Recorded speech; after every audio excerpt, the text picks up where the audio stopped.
और हम और एक बात भी देखते हैं कि ये हम एक स्पिरिचुअल रेस्ट की बात कर रहे हैं। जैसा अभी इस पैंडेमिक के समय कई लोगों को हम देखते हैं कि वो अभी घर पर हैं और वो उनको कंटाल आ रहा है, मतलब उनको पता नहीं है कि क्या करना है, और उनके पास करने के लिए शायद काम नहीं है। कुछ लोग अभी काम पे नहीं जा रहे हैं, तो लेकिन करने के लिए काम नहीं है, लेकिन वो विश्राम में बिल्कुल नहीं है। वो रात भर शायद सो भी नहीं पाते होंगे, बहुत टेंशन में रहते होंगे, तो उनको आराम नहीं है। मतलब वो काम नहीं कर रहे हैं लेकिन वो विश्राम में नहीं है। तो ये दो अलग चीज़ें हैं।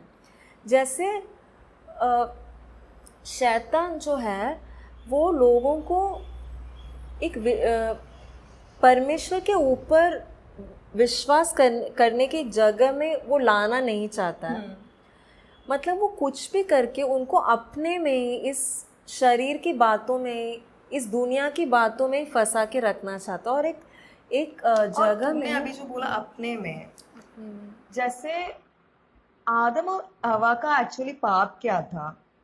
मेन अपने में विश्वास करना। परमेश्वर ने जो बना के रखा था, सब कुछ उनको दिया था, उनको एक ही आदेश था कि उस पेड़ का तुम फल मत खाओ। यानी परमेश्वर ने उनको सब कुछ जो दिया था, उनको बस उसको लेके एंजॉय करना था, और खुद से और अपने आप से अपने जो जरूरत उनको पूरा करने का कोशिश नहीं करना था। पर उन्होंने खुद के जो भी जरूरत है, अपने खुद के काम से, वो अपने खुद के दिमाग से उनको लगा कि वो परमेश्वर ने ये बोला, पर वो विश्राम से हट गया एक्चुअली। हाँ।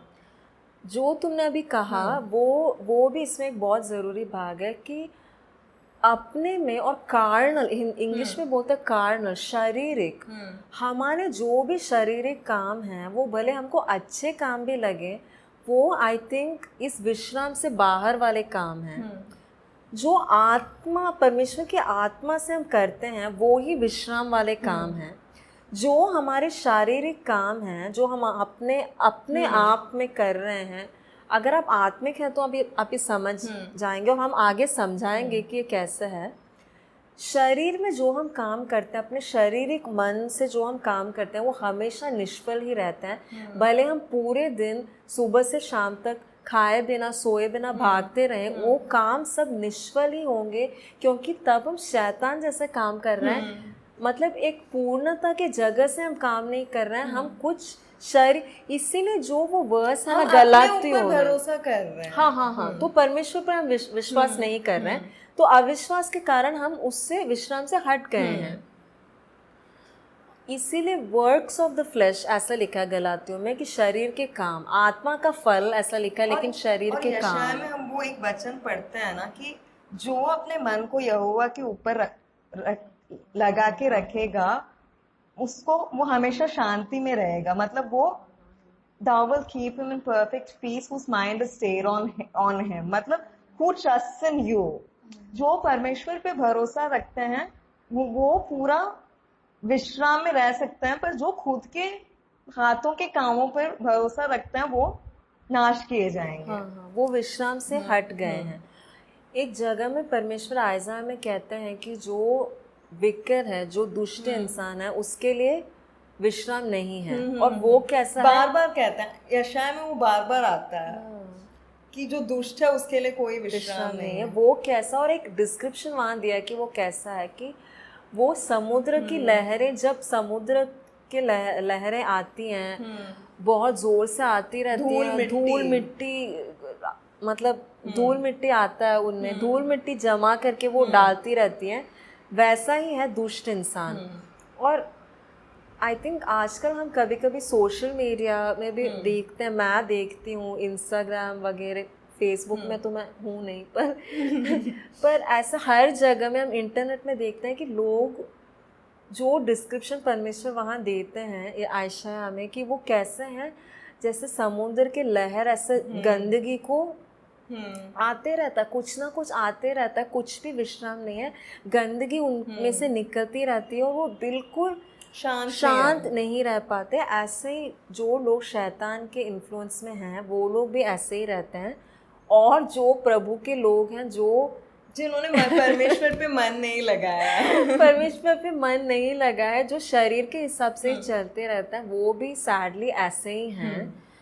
क्योंकि जैसा हमने देखा कैसे हम इस विश्राम में प्रवेश होता है, विश्वास के द्वारा, विश्वास से हम आज्ञा मानने के द्वारा। और एक बहुत ज़रूरी बात है इसमें कि वो भी हम देख लेते हैं, जब ये हिब्रानियों में इस चीज़ के बारे में वो बात करते हैं तो वो बताते हैं, जैसे वो 4 का 2 हमने पहले ही पढ़ लिया कि वो क्यों नहीं विश्राम में प्रवेश कर पाए, क्योंकि उन्होंने मिक्स नहीं किया। वचन तो सुना उन्होंने भी, लेकिन उन्होंने फेथ, विश्वास को उसमें मिक्स नहीं किया। तो वचन इसमें बहुत, परमेश्वर ने उनको वो जो आज्ञा था, जो विश्राम, कानान देश, वो उनका ही था। परमेश्वर ने ऑलरेडी बोल दिया था कि तुम्हारा ही है, उनको बस जाके उसको लेना था। परमेश्वर ने ऑलरेडी, हम देखते हैं कि एक स्वर्गदूत भी उनके साथ भेजा था, सब कुछ प्रबंध हो चुका था, उनको बस अंदर। और हम बाद में जब देखते हैं ना, 40 साल बाद, ये जो हम बात कर रहे हैं अभी, ये लोग मरुभूमि में जो मरे, हाँ, ये लोग मरुभूमि में मर गए थे, वो कानान देश में प्रवेश नहीं कर पाए थे।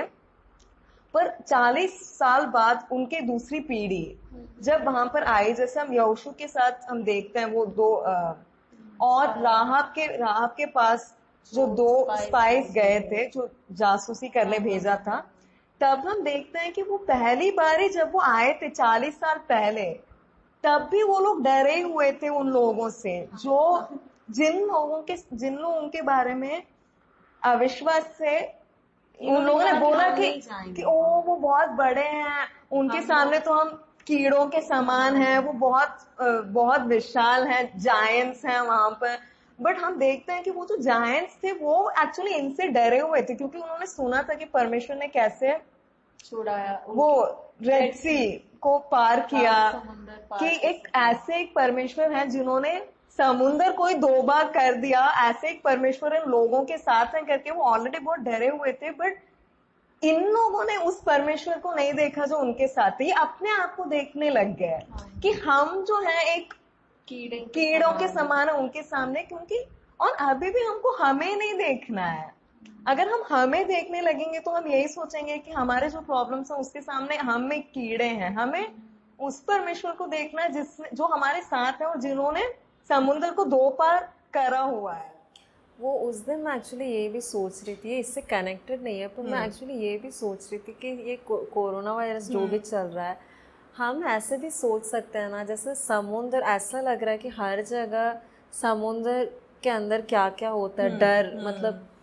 लेकिन हम जैसे इजराइल के लोग, उसमें देखा है कि वो ड्राई लैंड पे चले, सूखी भूमि पे चले, समुद्र के अंदर ही थे, पर वो सूखी भूमि पे चले, समुद्र के बीच में भी। आई थिंक हम ऐसे चल सकते हैं इस समय में, परमेश्वर पर भरोसा करके। और जैसे मैं अभी कह रही थी, वो जो वादा था, वचन जो था कि ये कनान देश तुम्हारा है, वो उनको मिल चुका था। परमेश्वर की तरफ से वो देश के लिए मनाही नहीं हुई, पर परमेश्वर ने ये नहीं बोला कि ओ तुम लोगों ने विश्वास किया तो मैं देश तुमको नहीं दूंगा। तुम प्रवेश परमेश्वर ने ये बोला कि तुम नहीं अंदर जा पाओगे। देश भले ही मैंने तुमको दे दिया था, पर और जैसे अभी मैंने कहा, उनको बस जाना था। वो लोग ऑलरेडी डरे हुए थे। परमेश्वर अपने दूत को भेजते, वो 40 साल पहले ही उसमें प्रवेश कर जाते। अगर वो आके वो रोना गाना नहीं करते और वो पूरा अविश्वास वाला वो एपिसोड अगर नहीं होता तो वो 40 साल पहले ही वो प्रवेश कर चुके होते। परमेश्वर ने तब भी वो वादा उन्होंने वापस नहीं ले लिया कि जाओ तुमको मैं नहीं दूंगा। वादे को स्वीकार नहीं बस परमेश्वर ने ये बोला कि वादा तो रहेगा, तुम लोग प्रवेश नहीं करोगे, कोई और जो विश्वास करेगा उसमें प्रवेश करेगा। और उन लोगों में भी हम देखते हैं ना कि यहोशू और कालेब जिन्होंने विश्वास किया, वो प्रवेश कर पाए उस जनरेशन में भी, उस पीढ़ी में भी। वो पीढ़ी हम देखते हैं ना, पूरे कितना वो रोते रहे, हर जगह वो यही बोलते थे कि अरे मूसा हमको मरने, हम मर जाएंगे, हम मर जाएंगे, हम मर जाएंगे, यही वो कहते रहे। तो क्यों मरे? क्योंकि वो कहते रहे कि मर जाएंगे, तो लास्ट में मर ही गए, वो नहीं प्रवेश कर पाए। अभी हम कैसे इस विश्राम में प्रवेश करते हैं? हम इस विश्राम में प्रवेश करने के लिए कुछ प्रयत्न हम कर सकते हैं। विश्राम में प्रवेश करने का मतलब, वापस मैं समझा रही हूँ, ये नहीं है कि हम कुछ काम ही नहीं करें। तो हम वर्स 11 पढ़ते हैं। एक्चुअली एक जो यहूदी लोग भी है ना, जो सबत मानते हैं, उनका भी ये कॉन्सेप्ट है कि हमको बाकी काम नहीं करना है, हमारे जैसे बिजनेस के काम नहीं करना है या खेती नहीं करनी है, मतलब हमारे लिए प्रबंध करने का काम नहीं करना है। पर जो सबत का दिन है वो यहोवा के लिए अलग किया गया दिन है, जिस दिन हम अ, परमेश्वर की सेवा हम करते हैं। परमेश्वर ने हमको सब कुछ दिया है, इसलिए उस दिन में मतलब यहूदी लोग भी अभी जब सबत मानते हैं, सबत का दिन परमेश्वर के लिए कुछ करने के लिए एक दिन है, प्रबंध करने का दिन नहीं है। बट मतलब जैसे हम बोलते, रोमियो में वो लिखता है ना कि हमारा उद्धार हुआ है, हम अभी मर चुके हैं पाप के लिए, परमेश्वर के लिए जीवित होने की, परमेश्वर के लिए जीवित हो पॉजिटिव चुके है हैं। उसमें, बस नेगेटिव नहीं। मिस्र में से निकाल के लोगों को लाया गया ताकि वो परमेश्वर की सेवा करें एक नए उस कानान देश में। बंधन में से छुड़ाया गया कुछ करके ऐसे बैठने के लिए नहीं, बट परमेश्वर के कामों को करने के लिए, परमेश्वर ने जो प्रबंध हमको दिया है उससे कुछ करने के लिए। इसके संबंधित हम एक वर्स पढ़ लेते हैं जो इस स्टडी का एक बहुत मुख्य वर्स है, Hebrews 4:11। अतः हम उस विश्राम में प्रवेश करने का प्रयत्न करें, ऐसा ना हो कि कोई जन उनके समान आज्ञा ना मानकर गिर पड़े। हम इस विश्राम में प्रवेश करने के लिए प्रयास करें लिखा है। इंग्लिश में लिखा है कि let us be diligent to enter into that rest. मतलब कई जगहों में ऐसा लिखा है let us labour to enter into that rest. मतलब प्रयास, मतलब कि ओ हमको पहुंचना ही है। जो बोलते हैं ना लेबर, लाइक लेबरर्स जो काम करते हैं, हमको काम कैसे करना है इस विश्राम में प्रवेश करने के लिए। तो इस विश्राम में प्रवेश करने के लिए हम क्या कर सकते हैं? नेक्स्ट वर्स हम पढ़ते हैं 12। क्योंकि परमेश्वर का वचन जीवित और प्रबल और हर एक दोधारी तलवार से भी बहुत चोखा है, और प्राण और आत्मा को और गांठ गांठ और गूड़े गूड़े को अलग करके आर पार छेदता है, और मन की भावनाओं और विचारों को जांचता है। कह रहे हैं कि हमको विश्राम में प्रवेश करना है, और दूसरा ही वर्स है परमेश्वर के वचन। हम सोच सकते हैं इसका और इसका क्या रिलेशन है। परमेश्वर के वचन को जब हम स्वीकार करेंगे विश्वास के साथ, तब हम इस विश्राम में प्रवेश करते हैं। जैसे हमने वर्स 2 में पढ़ा, इज़राइल को भी वचन मिला लेकिन उन्होंने विश्वास नहीं किया उस वचन पे, फेथ मिक्स नहीं किया, तो वो विश्राम में प्रवेश नहीं कर पाए। वचन हमको विश्राम में प्रवेश कराता है, वचन पर विश्वास। आजकल मैं देखती हूँ कि कभी कभी कुछ लोगों को मैं देखती हूँ जो कभी वचन सुनते ही नहीं हैं। एक्चुअली अभी पता नहीं, चर्च सर्विसेज भी बंद हैं पूरे इंडिया में कई जगह, तो ऐसे लोग अभी पता नहीं क्या कर रहे हैं।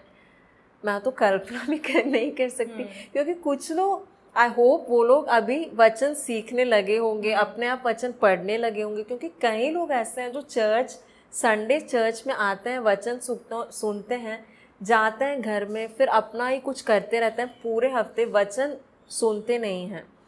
बाइबल हमको पढ़ना है, बाइबल को हम मेमोराइज कर सकते हैं। जैसे वचन जब हम सुनते हैं तो हम एक विश्राम में प्रवेश कर सकते हैं। आप ये ट्राई कर सकते हैं जब, और वचन में एक सामर्थ है, वो उसमें एक दैविक सांस जिलाने है। का। हाँ, हम इब्रानियों में भी एक्चुअली ये एग्जाम्पल एक देख सकते हैं। यशायाह में वो ऐसे लिखता है ना कि जो परमेश्वर का वचन जो है वो बारिश के समान है, वो ऊपर से बारिश के समान गिरता है। बट यहाँ पर वो बोलते हैं कि जमीन पर अलग अलग तरीके के होते हैं। परमेश्वर का जो बारिश गिरता है वो उनके अनुग्रह से गिरता है, यानी परमेश्वर का वचन जो है, जितने भी वादे हैं, जितने भी प्रोमिसेस है, परमेश्वर ने अनुग्रह से हम पे बरसाया है। पर यहाँ पर वो भूमि की बात करता है कि अलग अलग भूमि है, कि एक भूमि है जो स्वीकार करती है और दूसरी जो भूमि है जो स्वीकार नहीं करती, पर सिर्फ कांटे और ये सब सिर्फ कांटे, जो जिस भूमि में पानी नहीं जाता, बरसात नहीं जाता, उसमें से सिर्फ कांटे और धूल ही पैदा वो कर सकती है। पर जो भूमि वचन को स्वीकार करता है वो फसल लाता है, वो फल लाता है। और फल जो है वो बारिश के कारण वो फल आता है। वो भूमि भले कुछ भी अगर कोशिश करे पानी के बिना फल लाने का, तो वो फल नहीं आएगा। ऐसे वचन स्वीकार करने से हम फल ला सकते हैं। और हाँ, ये दूसरी अच्छी बातों को भी आप सुन सकते हैं कहीं। जैसे हम YouTube में और भी, YouTube और टीवी और हर जगह हम और भी कुछ लोग हैं जो समझाते हैं, अच्छी चीज़ों को बोलते हैं कि टेंशन मत लीजिए, अपने अंदर से ये कीजिए, वो कीजिए, मेडिटेट कीजिए। लोग कुछ क्रिश्चियंस भी ऐसा कहते हैं कि योगा करते हैं, ये करते हैं, वो करते हैं। वो सब में जिलाने का सामर्थ्य नहीं है। कोई आपके पास बैठ के आपको अच्छे से समझा सकते हैं, आप उनके कंधे पे लेट के रोते रह सकते हैं पूरे दिन, तो भी आप रो के खत्म करेंगे, आंसू पोंछ के आप उठेंगे, तो आपको कुछ उसमें मिलेगा नहीं। उससे अच्छा रोज आप नहीं मिलेगा। वो आपको बोलेंगे कि ओ मत रो, सब ठीक हो जाएगा, कुछ आपको बोलेंगे शायद, थोड़े देर के लिए आपको अच्छा लगेगा, पर फिर सेम ही फीलिंग रहेगी, आप सेम डिप्रेशन में रहोगे। मतलब उनके वचन में वो सच्चाई नहीं है। जैसे परमेश्वर के वचन में सामर्थ्य है ना, कि उन्होंने जो बोला वो पूरा होगा। परमेश्वर का वचन अपने आप में वो सामर्थ्य रखता है उन चीजों को पूरा करने का जो लिखा हुआ है वचन में। और इस समय में बहुत जरूरी है, खास करके मुझे लगता है, क्योंकि दुनिया में इतनी नेगेटिविटी अभी है हर परमेश्वर के वचन से हमें उनका सामर्थ्य हम ले सकते हैं, ताकि हमें हमारा सामर्थ्य नहीं लगाना पड़े। वचन का सामर्थ्य जब हम लेंगे तो हम लोग हमारे सामर्थ्य में हमको हाथ पैर नहीं मारना पड़ेगा, हम विश्राम में रह सकते हैं। और हमें एक्चुअली इस समय ये भी प्रार्थना कर सकते हैं, हमको करना है इनफैक्ट, कि हमारे भारत में लोग परमेश्वर के पास आए, क्योंकि अभी दुनिया में ऐसा एक समय है कि सब लोग समझने लगे हैं कि दुनिया की जो भी बातें हैं वो भी कभी भी गिर सकती हैं, कभी भी, मतलब वो समझ पा रहे हैं कि अभी समाज पे भी वो निर्भर नहीं रह सकते हैं। ये महामारी है, समाज के लोगों से भी डर लगता है, सब सोशल डिस्टेंसिंग वगैरह, मतलब सबको एक ऐसा एक जगह है कि दुनिया के लोगों को एक खालीपन महसूस हो रहा है हर तरीके से, उनको पता नहीं है कहाँ जाना है। आप दूसरों को भी बता सकते हैं यीशु मसीह के बारे में, यीशु मसीह के वचन के बारे में, क्योंकि यीशु मसीह ने कहा ना कि उनका वचन कैसा है, एक जो उनके वचन पे अपना जीवन बनाता है वो कैसा है, एक पत्थर पर अपना घर बनाए। अभी हम देख रहे हैं दुनिया में कि जिन्होंने भी उस पत्थर पे अपना घर नहीं बनाया है, मिट्टी पे बना रखा है, अभी हम देख रहे हैं कि अभी पूरा बाढ़, पानी, बरसात आ रहा है अभी, और वो सब क्या कर रहा है, हिल जा रहा है, लोग डर रहे हैं, डिप्रेस हो रहे हैं, लोगों को समझ में नहीं आ रहा। लेकिन हमने इस पत्थर पे हमने बना रखा है और इसमें वचन को दिया गया है। वचन एक बहुत ज़रूरी है, वो एक बात है। वचन को हमको रोज थोड़ा समय, कम से कम क्यों ना हो, जितना ज़्यादा हम करेंगे उतना अच्छा, कुछ तो समय हमको निकाल के सुनना है। तो वचन को हम स्वीकार करेंगे, विश्वास से तब उसमें आएगा। वचन सुनने से विश्वास आएगा, और विश्वास के द्वारा हम प्रवेश कर सकते हैं विश्राम में। और दूसरी बात है, परमेश्वर की उपस्थिति में हमको समय बिताना है।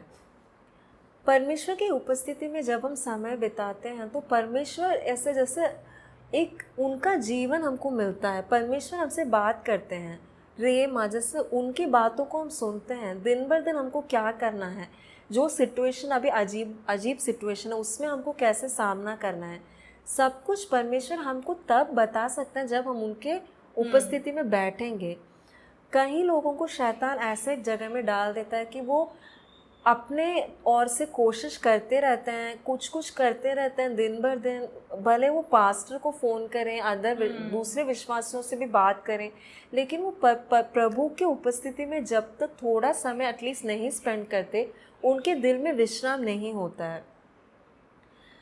हम वर्शिप कर सकते हैं, टंग्स में बात कर सकते हैं। इनफैक्ट सबको जो भी अन्य भाषा पाए हुए हैं, इस समय में अन्य भाषा हम ज़्यादा से ज़्यादा जब हम बोलते हैं तब विश्वास हमारे अंदर से उठता है। वचन हमको सुनना है, अन्य भाषा में बात करना है, हमको वर्शिप हम कर सकते हैं, परमेश्वर की स्तुति कर सकते हैं, परमेश्वर से हम बात कर सकते ये हैं सब चीजें वो हैं जैसे इन्होंने बोला ना, परिश्रम करो विश्राम में पहुंचने के लिए, ये वो प्रवेश सब करने के लिए। परिश्रम का भाग है। हाँ, ये वचन परिश्रम सुनना, अगर नहीं करेंगे तो हम अपने देह शारीरिक परिश्रम में लगे रहेंगे, जो निष्फल होगा, कुछ उससे फायदा नहीं होगा, उससे हमको विश्राम भी नहीं मिलेगा। इस समय हमको विश्राम में प्रवेश करना है, प्रभु के वचन पे हमको भरोसा रखना है। जैसे परमेश्वर का विश्राम है, इसमें लिखा है कि परमेश्वर ने जैसे अपने काम खत्म करके विश्राम में प्रवेश किया, परमेश्वर खुद विश्राम की बात कर रहे हैं, तो हम कौन होते हैं कहने के लिए कि हमको इस विश्राम की ज़रूरत नहीं है। तो हम दिन ब दिन परमेश्वर के साथ चलते रहेंगे, उनके वचन को सुनते रहेंगे, उनके साथ प्रार्थना में संबंध बने रहेंगे, तो हम इस विश्राम में प्रवेश करेंगे और हम उस वादा किया हुआ देश में हम पहुंच पाएंगे। इतना ही नहीं, हम इसमें और एक बात भी देखते हैं, वो अभी इतना डिटेल में उसमें नहीं जाएंगे। परमेश्वर ने इनकी जमीन, इजरायलियों की जमीन के लिए भी एक विश्राम कहा था। उन्होंने कहा था कि सबात के पूरे उस विश्राम जो एक ईयर है, उस साल में तुम्हारा जमीन, तुम उसमें कुछ नहीं बोओगे और उसमें जो भी आता तुम काटोगे भी नहीं, अपने आप से जो आएगा वो भी काटोगे नहीं।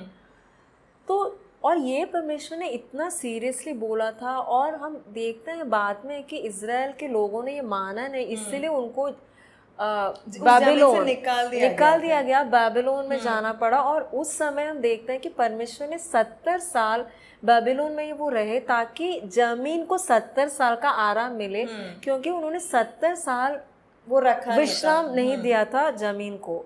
और उसमें एक वर्ड है जो मुझे बहुत इंटरेस्टिंग लगा, उसमें लिखा है कि जमीन ने 70 साल अपना विश्राम का आनंद उठाया। तो जमीन का भी एक विश्राम परमेश्वर कहते हैं। तो इससे हम देखते हैं कि हमारी ज़िंदगी में सभी क्षेत्रों में परमेश्वर की इच्छा यही है कि हम एक विश्राम के स्थान से जिए। जैसा हम अमेरिका जैसे देशों में देखते हैं, एक्चुअली वो सैटरडे भी उनका वीकेंड रहता है, सैटरडे संडे दोनों उनका छुट्टी रहता है, पर भी वो देश अमीर देश है। मतलब वैसे हम इजराइल में भी देखते हैं, उस देश में भी संडे सबको लाइक हॉलीडे रहता है। उस बात को वो बहुत ज़रूरी समझते हैं। हमारे परिश्रम करने से, हमारे हर दिन दौड़ते रहने से हमको हमारी सारी ज़रूरतें पूरी होंगी, ऐसे नहीं।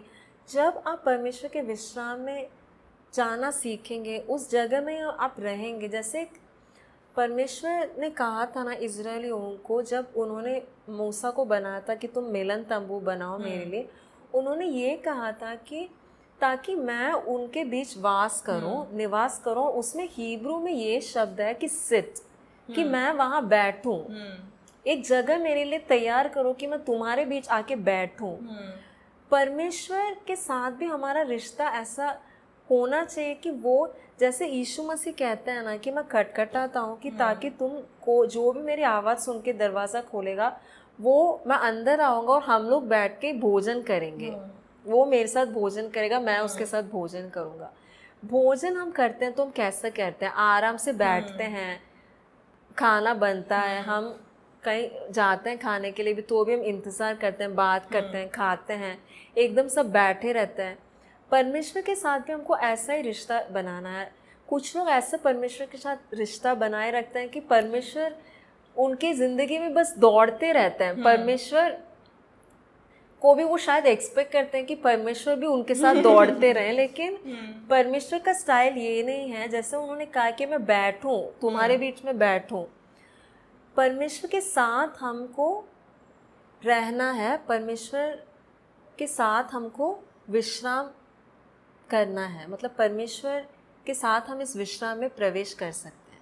अभी हम प्रार्थना करेंगे। परमेश्वर पिता, हम धन्यवाद करते हैं, सुंदर वचन के लिए धन्यवाद करते हैं पिता। इन दिनों में परमेश्वर हमारी आंखें आपकी ओर ही लगे रहें पिता। हम आपके प्रेम को समझें कि जो भी चीजें हैं, जो भी अच्छी चीजें आपने हमारे लिए प्रबंध करके रखा है, उस पे हम विश्वास करके आपके विश्राम में हम प्रवेश कर पाए पिता। आपके प्रेम का एक नया प्रकटीकरण हमें दे दीजिए। जो आपने अनुग्रह से हमको दिया है, उन सभी चीजों को हम देख पाए और रोज हमें अनुग्रह दीजिए कि हम आपके वचन में बने रह पाए पिता। आपकी संगति में हम बने रह पाए। हमारी आंखें आप पे ही लगी रहें पिता। जो भी देख रहे हैं उनको भी आप मदद कीजिए।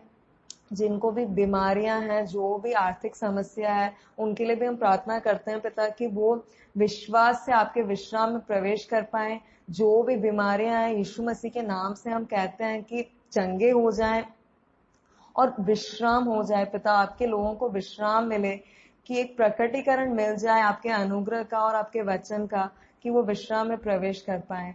सभी को आपके हाथों में सौंप देते हैं, यीशु मसीह के नाम से मांगते हैं पिता, आमीन। देखने के लिए धन्यवाद। प्रभु आपको आशीष दे।